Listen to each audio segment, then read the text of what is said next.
You've given a very sonorous description of change in the universe. I'm wondering whether your worldview includes a scientific theory that would be recognizable by any physicist or a mathematician. Things change, I entirely agree, they do change. Is there something to Darwinism beyond that? I've got a kind of feeling that this is the kind of question, if I say yes, you're going to catch me. Of course. That's why I and if I say no, you're going to catch me too. That's precisely right. Of course, my worldview accepts scientific theories. My worldview accepts theories of physics. But where is the scientific theory of biology that you're proposing to endorse? Yes, I think that Darwinism is a scientific theory. Of course, I think and the Mississippi is a river, but where is the theory beyond having named it? Where is the theory? Yes, where is it? I've never been able to discern it. Simply saying that things change is not a theory. You and I are both philosophically trained, and you know that we're both into rhetoric at this point, because you know perfectly That's all there is. No, let's be serious about this for a moment. You know perfectly well that if you look at the work, say the writings of somebody like Richard Lewontin, you're certainly, and his mentor, Dobzhansky, you're certainly going to find theories there where people are putting forward Mendelian genetics, they're putting forward the Hardy-Weinberg law, where people are showing how selection can work on this, where they went out, studied fruit flies, both in nature and experimentation. I agree entirely. The emphasis of the question can always be displaced by the mechanism of fog dispersion.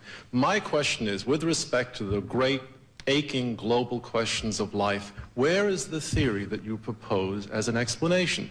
Does it go beyond the mantra, random mutation and natural selection, or is there some solid theory that a physicist would recognize that an engineer could implement?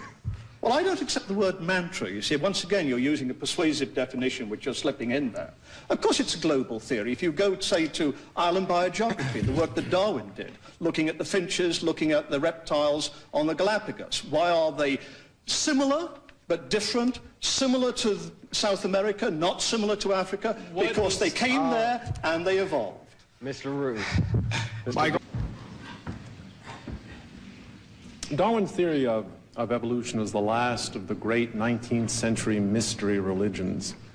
And as we speak, it is now following Freudianism and Marxism into the nether regions.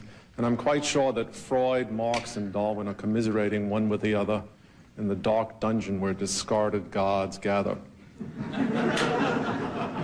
The problem facing us at the end of the 20th century, with a magnificent body of theoretical accomplishment in physics and mathematics, and a very rich body of descriptive material in biology, is to come to an understanding that when it comes to the large global issues that Darwin's theory is intended to address, we simply do not have a clue. This is a daunting admission to make, but if we're intellectually honest, we should make it. The mechanism that Darwin proposed, that of random search or a stochastic shuffle, is known to be inadequate in every domain in which it's applied.